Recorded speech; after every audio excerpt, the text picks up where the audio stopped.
The morning sun cast long shadows across the marble steps of Buckingham Palace as Sergeant Michael Thompson adjusted his red tunic for the 100th time that day. 23 years of service had taught him that tourists could be unpredictable, but nothing had prepared him for what was about to unfold on this seemingly ordinary Tuesday in September. Michael stood at his post near the main gate, his bearskin hat perfectly positioned, his expression stoic as always. The morning crowd was typical. Families with excited children pointing cameras, couples posing for selfies, and the usual mix of international visitors eager to catch a glimpse of royal life. His fellow guards, James and Robert, maintained their positions along the palace perimeter, each man a statue of discipline and tradition. The first sign of trouble came when a group of young men in their early 20s approached the gate. Unlike the respectful tourists who maintained a proper distance, these visitors seemed different. Their loud voices carried across the courtyard as they joked and laughed, seemingly oblivious to the solemnity of their surroundings. Michael's trained eye immediately assessed the situation. They appeared to be influencers or social media personalities, their expensive cameras and casual attitudes suggesting they saw the palace as nothing more than a backdrop for content. "Look, at these guys," one of them called out, pointing directly at Michael. "They're like statues. I bet we can make them move." The group erupted in laughter, and Michael felt his jaw tighten slightly. He had dealt with disrespectful visitors before, but something about their tone suggested this encounter would be more challenging than usual. As the group moved closer to the rope barriers, Michael noticed other tourists beginning to take notice. Families with young children instinctively stepped back, sensing the shift in atmosphere. An elderly couple from Germany exchanged concerned glances, while a mother pulled her daughter closer to her side. The sacred space around the palace, usually filled with quiet reverence and excited whispers, was being disrupted by the newcomer's boisterous behavior. One of the young men, tall with bleached blonde hair and designer sunglasses, stepped forward as the apparent leader of the group. He pulled out his phone and began recording, his voice becoming even louder as he addressed his camera. "All right, guys, we're here at Buckingham Palace, and we're going to see if we can get a reaction from these famous guards. They say nothing can make them break character, but we'll see about that." Michael's years of training kicked in as he maintained his position, his breathing steady and controlled. He had witnessed countless attempts to break the guards' composure. Children making faces, teenagers shouting, adults trying to engage them in conversation. Most visitors eventually realized the futility of their efforts and moved on with newfound respect for the guards' dedication. But this group seemed determined to push boundaries. The blonde man approached the rope barrier, his phone still recording. "Hey there, soldier boy," he called out, his voice dripping with mock friendliness. "Can you smile for the camera? Come on, just a little grin?" When Michael remained motionless, the man's tone shifted slightly. "What's wrong? Cat got your tongue? Or are you just a really good robot?"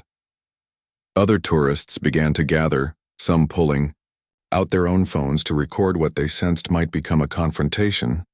A family from Japan watched with wide eyes, while a group of American college students whispered among themselves about whether they should intervene. The atmosphere grew tense as more people became aware of the unfolding drama. The young man's friends encouraged him with cheers and laughter, their behavior becoming increasingly theatrical. One of them, a shorter man with a thick beard, began making exaggerated military salutes and marching in circles near the barrier. Another started imitating what he thought was a British accent, calling out commands in a mocking tone. Their performance was clearly designed for their social media audience rather than any genuine interest in the palace or its traditions. Michael could feel the weight of dozens of eyes upon him. Children in the crowd looked confused and slightly frightened by the commotion, while their parents struggled to explain why some adults were being so disrespectful. He thought of his own daughter, who had visited him at his post just last month. Her eyes filled with pride as she watched him serve with dignity and honor. The memory strengthened his resolve to maintain his professionalism despite the growing provocation. As the minutes ticked by, the group's behavior escalated.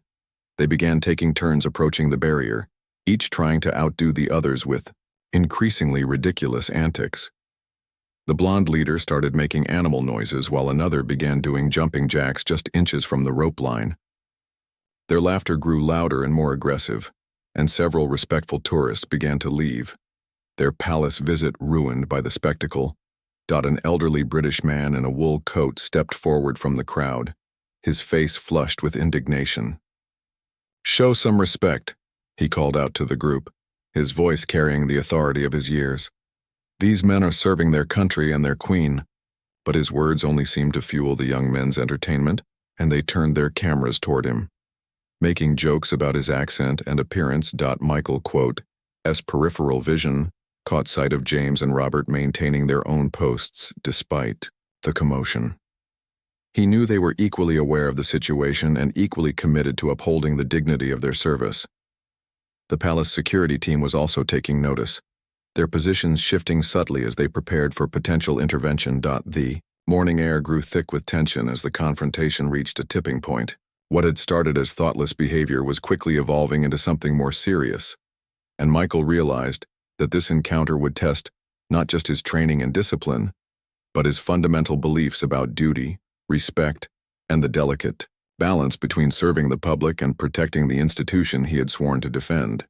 The situation reached a breaking point when the blonde influencer decided to cross the rope barrier. His friends cheered him on as he stepped over the clearly marked boundary, his phone held high as he live-streamed his actions to thousands of viewers. "Look at this, guys, I'm literally right next to a royal guard," he announced to his camera, completely ignoring the gasps from the gathered crowd. Michael felt his heart rate increase, but his training kept him steady. Palace protocol was clear about unauthorized persons breaching the security perimeter, yet his role as a ceremonial guard required him to maintain his position unless directly threatened. The internal conflict between his duty to remain motionless and his instinct to protect the palace created a tension that rippled through his entire body. The young man moved closer, now standing mere feet from Michael's position. "Come on, mate," he said, his tone becoming more aggressive as his viewer count climbed. "Just say something. Anything. I'll give you £100 if you just say one word." He waved a folded bill in front of Michael's face, the crisp paper fluttering in the morning breeze. From his peripheral vision, Michael could see palace security officers beginning to move, their radios crackling with quiet communications. But he also noticed something else. The crowd's reaction was changing. What had started as curious entertainment was transforming into something deeper. Tourists who had initially pulled out phones to record were now putting them away, their expressions shifting from amusement to concern. A young mother with twin daughters stepped forward, her voice clear and firm despite her obvious nervousness. "Please stop," she called out to the influencer. "You're frightening the children." Her daughters, no more than 6 years old, clung to her legs as they watched the confrontation unfold. Their innocent faces reflected confusion and worry, unable to understand why adults were behaving so poorly. The bearded friend of the main troublemaker laughed at the woman's plea. "Oh, come off it, lady. We're just having a bit of fun. These guards are paid to deal with this stuff." His dismissive attitude toward both the children's distress and the guard's service revealed a fundamental lack of empathy that struck the growing crowd of observers. But something unexpected began to happen. Other tourists started speaking up, their voices joining the young mothers in a chorus of disapproval. An elderly American veteran approached the group, his own military bearing evident in his straight posture and measured steps. "Son," he said, addressing the blonde influencer, "I served 30 years in the army, and I know what it means to stand at attention. These men deserve your respect, not your ridicule." The veteran's words carried weight, and for a moment, the influencer seemed uncertain. But his friends quickly rallied around him, their voices becoming more defensive as they realized they were losing control of the narrative. "Mind your own business, Grandpa," one of them snorted. "This isn't America. These guards are just for show anyway." Michael watched as more people began to step forward. A businessman in an expensive suit put away his newspaper and stood with the veteran. A group of school children visiting with their teacher gathered behind their adult chaperone, who shot disapproving looks at the troublemakers. Even tourists, from other countries despite potential language barriers, seemed to understand that something fundamentally wrong was occurring. The palace guards themselves became symbols around which the crowd's sense of justice began to coalesce. James, standing at his post 50 meters away, maintained his position with such dignity that several tourists began taking respectful photos of him instead of recording the confrontation. Robert, positioned near the main entrance, seemed to embody the very spirit of duty and service that the troublemakers were mocking. A teenage girl with her family spoke up, her young voice cutting through the tension. "My dad's in the military," she said, looking directly at the influencer. "He says that standing guard is one of the hardest things a soldier can do because you have to be strong on the inside when people try to make you weak on the outside."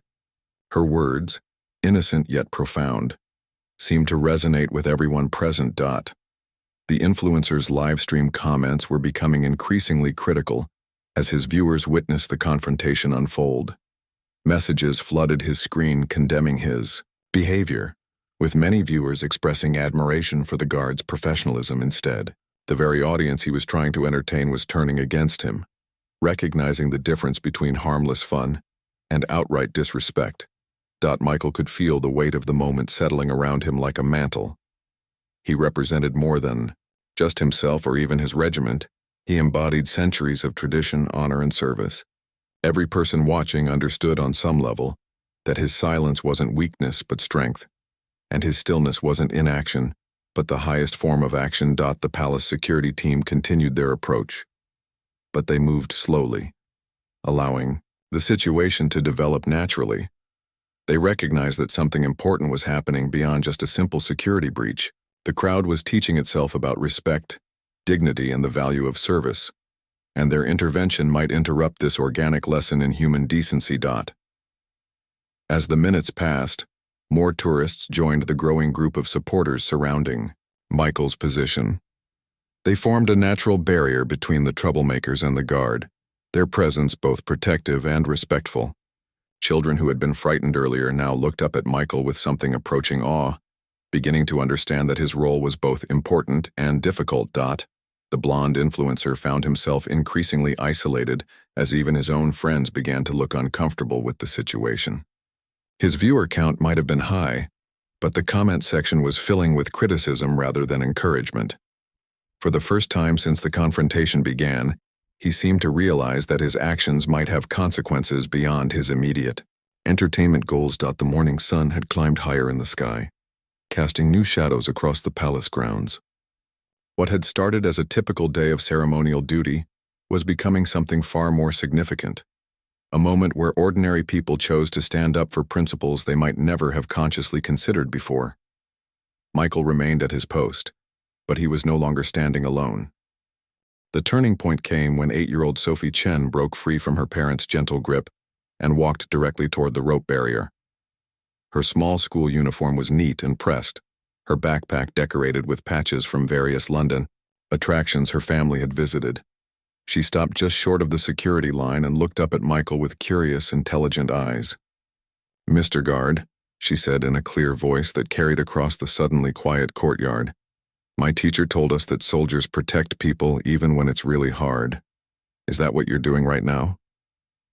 Her innocent question cut through all, the noise and posturing like a knife through silk, reducing the complex situation to its essential truth. Michael quotes, training had prepared him for many scenarios, but nothing had equipped him to handle the pure sincerity of a child's question. His throat tightened slightly as he fought to maintain his composure, but something in his eyes, perhaps just the slightest softening around the corners, conveyed his answer more eloquently than words ever could. The influencer, who had been preparing another attention-grabbing stunt, suddenly found himself face to face with this small girl, whose question had exposed the hollow nature of his performance.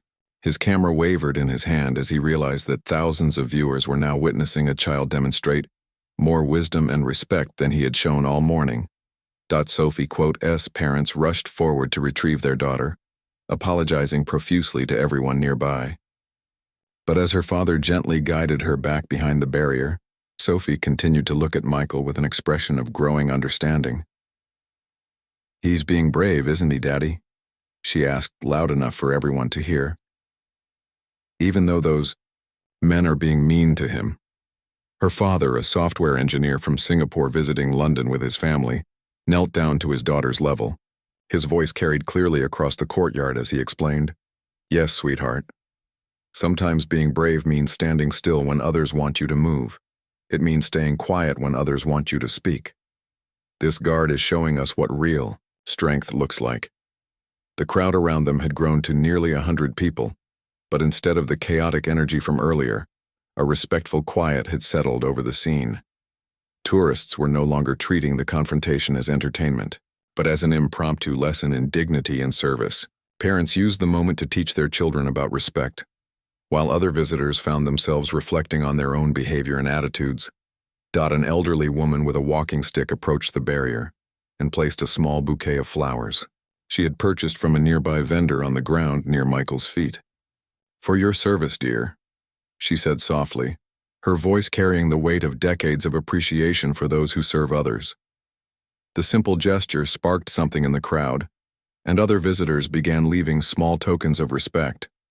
A child's drawing, a handwritten note, even a small British flag purchased from a souvenir stand. The influencer's friends were becoming increasingly uncomfortable with the situation. What had started as a fun challenge for social media content had evolved into something that made them question their own behavior. One by one, they began stepping back from the confrontation, their enthusiasm waning as they realized they were no longer part of an entertaining prank, but contributors to a public display of disrespect.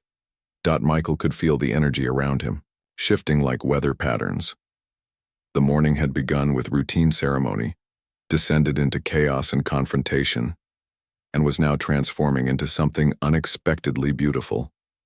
The flowers at his feet, the respectful silence of the crowd, and the protective circle of ordinary people who had chosen to stand with him created a moment of profound human connection. A tour guide leading a group from Italy noticed the gathering and approached cautiously. When she understood what was happening, she began explaining to her group in rapid Italian, her hands gesturing expressively as she described the significance of the royal guards and the importance of respecting those who serve their country. Her tourists nodded solemnly and joined the respectful crowd, adding their own quiet presence to the growing circle of support. The palace security team, led by Chief Inspector Williams, finally reached the scene. But instead of immediately intervening, Williams assessed the situation with the practiced eye of someone who had served in similar circumstances for over 15 years. He recognized that forcing an end to the confrontation might actually diminish the powerful lesson that was unfolding naturally. Williams approached the blonde influencer directly, his voice calm, but carrying unmistakable authority. "Sir, you've crossed a security barrier and are disrupting palace operations. I'm going to need you to step back behind the rope line immediately." His tone was professional but firm, making it clear that the time for games had ended. The influencer looked around at the crowd that had gathered, suddenly realizing that his audience was no longer cheering him on but watching him with expressions of disappointment and disapproval. His live stream comments had become overwhelmingly negative, with viewers from around the world expressing their admiration for the guard and their disgust with his behavior. "Look, we were just having some fun," he said weakly, his earlier bravado evaporating under the weight of so many disapproving stares. "We didn't mean any harm." But his words rang hollow in the face of the genuine respect and dignity that surrounded him. Inspector Williams gestured toward the barrier. "Step back, sir. Now." His command was quiet but left no room for debate. As the influencer reluctantly retreated, his friends following behind with obvious relief, the crowd maintained its respectful silence, allowing the moment to speak for itself. Young Sophie, still watching from her parents' protective embrace, spoke once more into the quiet morning air. "The guard won, didn't he?" she asked her father. "He won by not fighting." Her childish observation captured something essential about the confrontation that the adults around her were only beginning to understand. Sometimes the greatest victory comes not from action, but from the strength to remain still, not from speaking, but from the power of principled silence. As the troublemakers reluctantly moved away from the palace grounds, escorted by security personnel, the crowd of respectful tourists remained. What had begun as a confrontation had transformed into something resembling a vigil, with people from Dozens of countries standing together in quiet appreciation for the dignity they had witnessed. Michael remained at his post, but the atmosphere around him had fundamentally changed. Where morning routine had given way to chaos, now a sense of reverence filled the air. The flowers and small gifts at his feet had grown into a modest memorial to service and duty, created spontaneously by strangers who had been moved by what they witnessed. A group of American military families, easily identified by their bearing and the way their children stood at respectful attention, approached the barrier. The father, clearly a veteran, spoke quietly to his teenage son. "That's what we call military bearing, Connor. No matter what happens around you, you maintain your position and your dignity. It's harder than most people realize." Connor, perhaps 16 years old with the lanky frame of adolescence, studied Michael with new understanding. He never said a word, Dad, but somehow he said everything. The boy's observation struck those around him as surprisingly mature, and several adults nodded in agreement. An unexpected development occurred when a distinguished elderly gentleman in a perfectly tailored suit approached Inspector Williams. The man's bearing and the way security personnel immediately recognized him suggested significant importance. He spoke quietly to Williams, who listened intently before nodding and stepping aside. The gentleman approached the rope barrier with measured steps, his movements carrying the weight of authority and years. When he spoke, his voice was cultured and warm, with the particular accent that suggested both education and noble birth. "Sergeant Thompson," he said, addressing Michael directly, "I am Lord Pemberton, representing Her Majesty's household. I have been observing the events of this morning with great interest." The crowd fell completely silent, sensing that something significant was about to occur. Even the children seemed to understand the gravity of the moment, and parents instinctively drew them closer to witness what was unfolding. Lord Pemberton continued, his voice carrying clearly across the courtyard. "What I have witnessed here today is not just a guard performing his duty, though you have done that admirably. I have seen a demonstration of the very principles upon which this institution stands: dignity in the face of disrespect, strength through restraint, and service above self." Michael's eyes remained focused straight ahead, but those watching closely could see the slight tension in his shoulders that indicated he was listening to every word.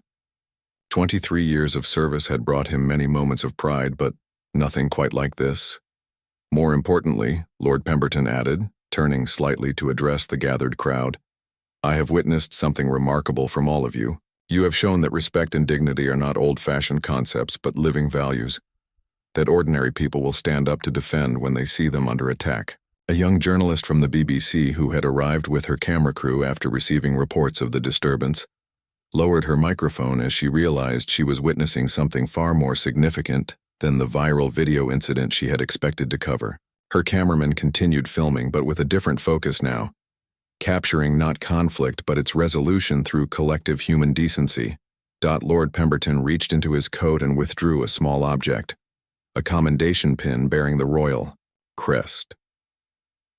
"Sergeant Thompson," he said formally, "while you cannot respond while on duty, I want you to know that your conduct today exemplifies the finest traditions of the Household Division.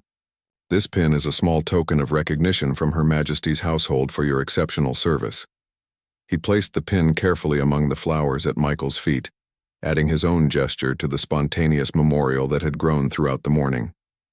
The symbolism was not lost on anyone present, the highest levels of authority acknowledging not just the guard's performance, but the collective stand that everyone had taken for principles that transcended nationality or background. Sophie Chen, still watching from her parents' arms, whispered loudly enough for others to hear, "Now everyone knows he's a hero, right?"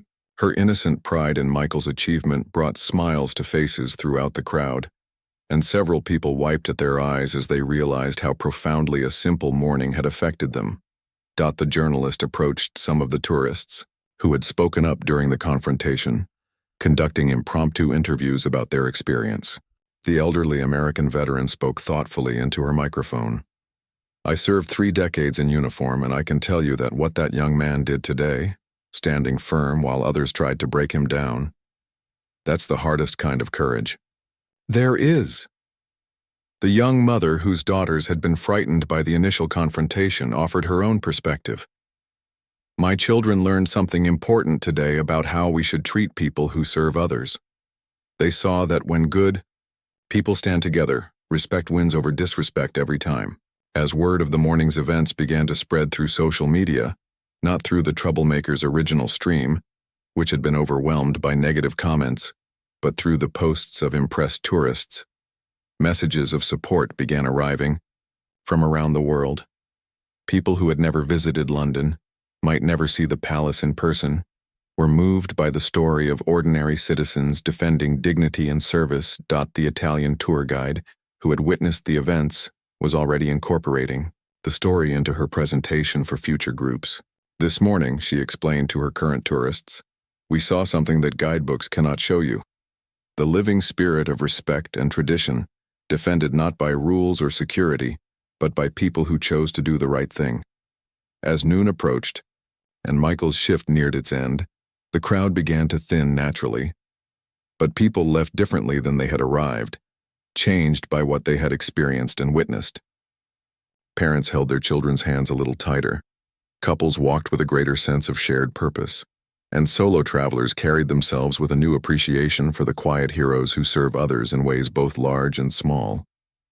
3 hours after the confrontation began, Michael's replacement arrived for the changing of the guard ceremony. The ritual, performed countless times over the decades, took on special significance as the respectful crowd watched with newfound appreciation for its meaning and symbolism. Corporal David Walsh approached with the same measured steps that had characterized the ceremony for generations, but he was walking into a scene unlike any in recent memory.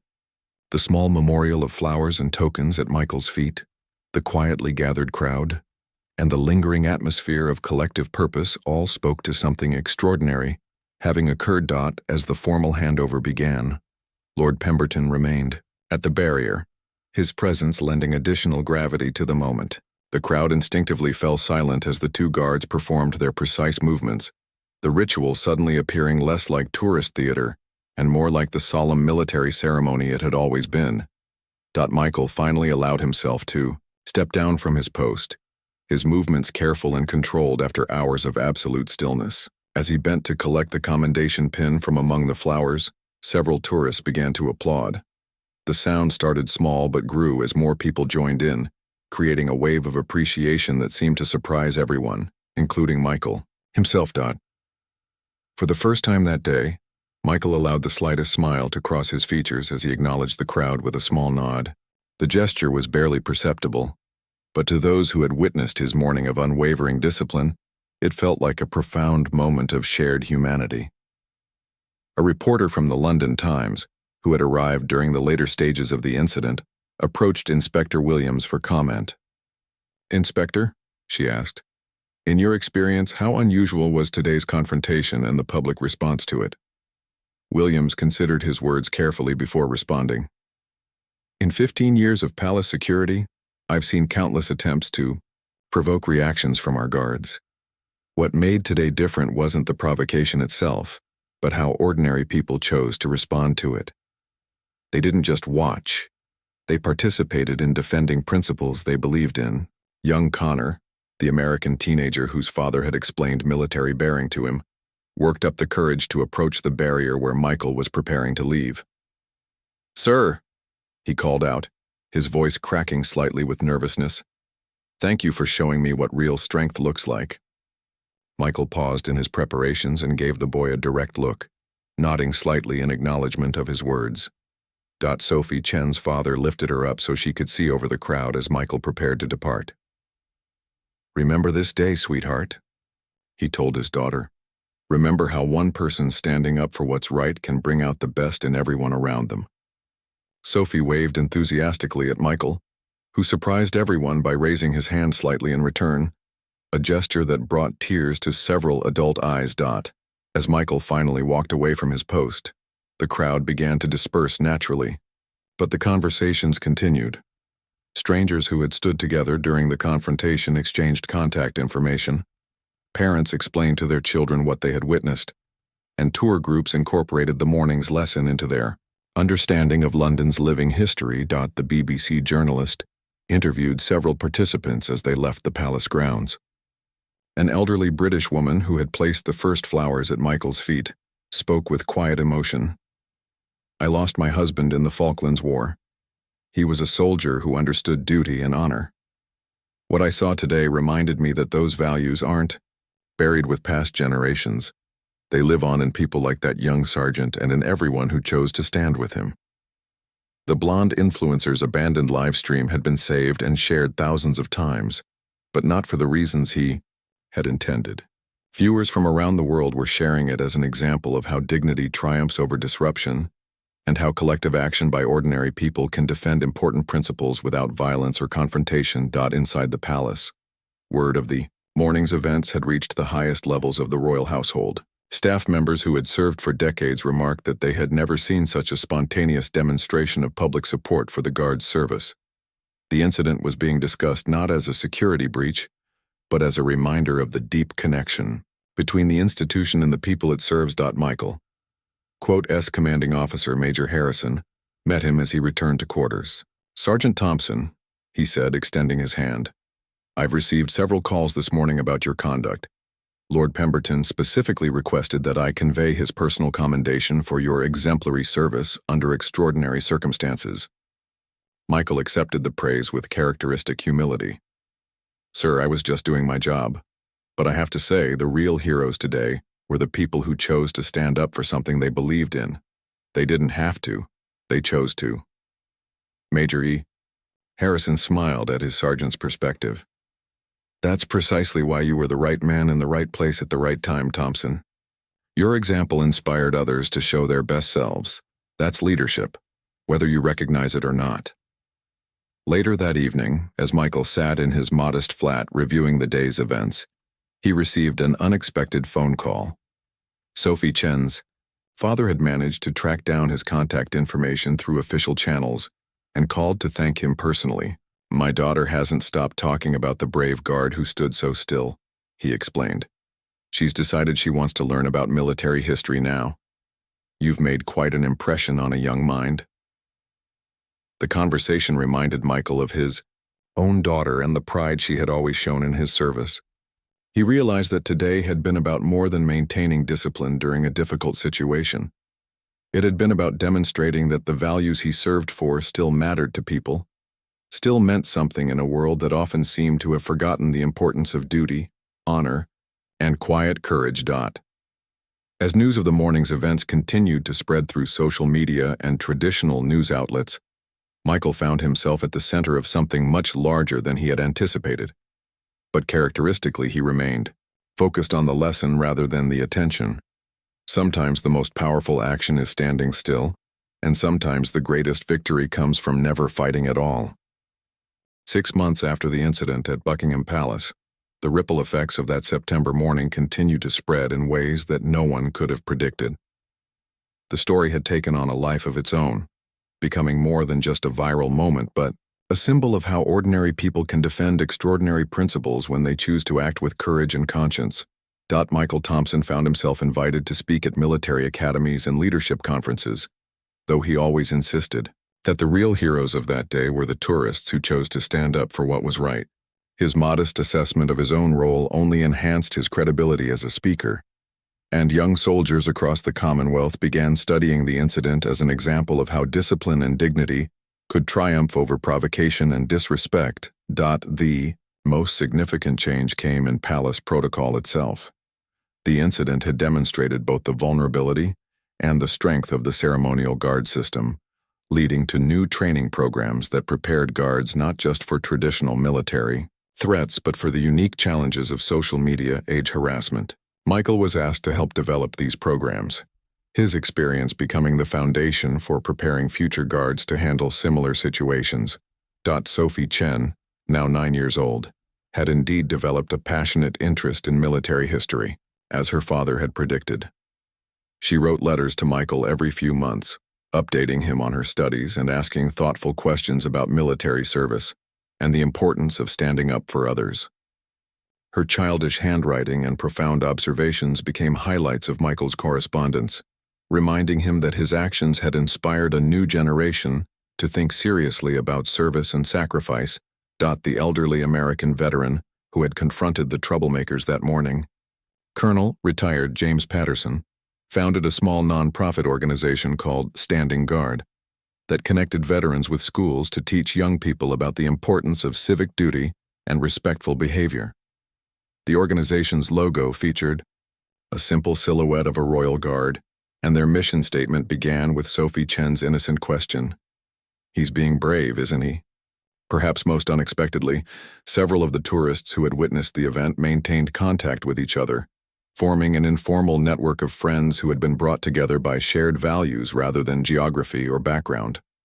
The Italian tour guide, the German couple, the American military family, and dozens of others created a social media group they called Palace Witnesses, sharing stories of everyday heroes they encountered and organizing acts of service in their home communities. The blonde influencer, whose behavior had sparked the entire incident, faced serious consequences for his actions. His sponsor contracts were canceled after the widespread negative reaction to his conduct, and he was banned from several platforms for violating community standards. However, in an unexpected turn of events, he reached out to Michael through official channels 6 months later, requesting a meeting to apologize personally for his behavior. Michael agreed to the meeting, which took place in a quiet cafe near the palace. The young man, whose name was Jordan Matthews, appeared genuinely remorseful as he explained how the incident had forced him to confront his own values and behavior. "I never thought about how my actions affected real people," he admitted. "I was so focused on getting views and likes that I forgot there were human beings behind the roles I was mocking." The conversation lasted nearly 2 hours, with Jordan explaining how he had spent months reflecting on his behavior and working with counselors to understand his need for attention and validation. He had started volunteering with veteran support organizations and was considering a complete career change away from social media influence. "I can't undo what I did," Jordan told Michael, "but I want you to know that your example that day changed my life. Seeing how you maintained your dignity while I was trying to destroy it, it showed me what real strength looks like." Michael accepted his apology with characteristic grace, noting that everyone deserves a chance to learn and grow from their mistakes. The incident had also inspired academic study, with sociologists and psychologists analyzing the video footage and interviewing participants to understand how collective action emerges in defense of shared values.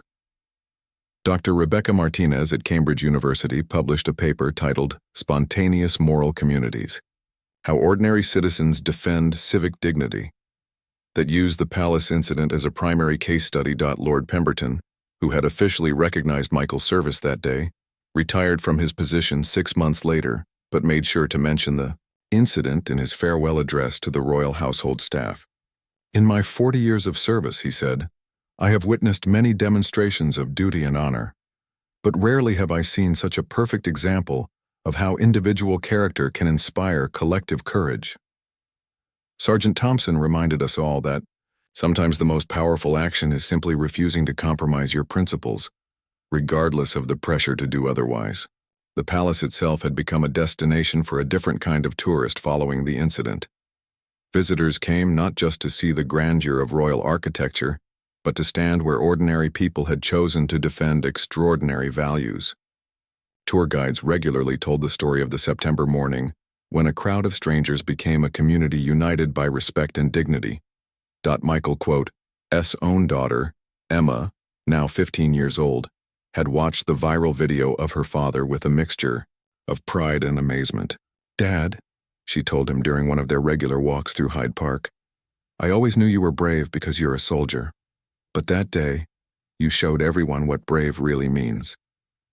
Her words meant more to Michael than all the official commendations and media attention combined. The incident had also sparked changes in social media platform policies regarding harassment and the targeting of public servants. Several major platforms implemented new guidelines specifically prohibiting the type of behavior Jordan Matthews had engaged in, using the Palace incident as a reference point for what constituted unacceptable conduct toward those serving there. Communities. Educational institutions across Britain began incorporating the story into their citizenship curricula, using it to teach young people about the importance of standing up for others and the power of collective action in defense of shared values. The lesson was simple but profound. When good people choose to act together, they can overcome those who seek to tear down rather than build up. A year after the incident, Michael received an unexpected letter bearing the royal seal. Inside was a formal invitation to a private audience with Her Majesty, recognizing his service not just as a guard but as an example of the finest qualities of British character. The meeting, though brief and private, represented the highest possible recognition of his conduct that September morning. As Michael prepared for retirement after 25 years of service, he reflected on how a single morning had come to define not just his career but his understanding of why service matters. The troublemakers had intended to diminish and mock what he represented, but instead they had created an opportunity for him to demonstrate, and for others to defend, the timeless values that make civilization possible. The flowers that visitors had left at his post that day had long since been cleared away, but the memory of that spontaneous memorial lived on in the hearts of everyone who had contributed to it. They had created something beautiful from an ugly situation, proving that dignity and respect could triumph over mockery and disrespect. When enough people chose to stand together. On his final day of active duty, Michael stood once more at the same post where the confrontation had occurred. This time, however, he was surrounded not by troublemakers but by well-wishers, veterans, tourists, local families, and even some of the original witnesses who had returned to mark the occasion. Sophie Chen, now 10 years old, presented him with a hand-drawn picture of a royal guard with the caption, "Thank you for showing us how to be brave." As Michael walked away from Buckingham Palace for the last time as an active guard, he carried with him not just memories of service but the knowledge that sometimes a single moment of standing firm can ripple outward to touch lives in ways we never imagine. The young man who had tried to break his dignity had ultimately given him the greatest gift of all, the chance to prove that some things are worth defending, and that ordinary people will rise to defend them when called upon to do so. The palace gates closed behind him, but the lesson of that September morning remained open to the world. Respect is not weakness, dignity is not outdated, and courage sometimes looks like simply refusing to move when everything around you is trying to make you fall.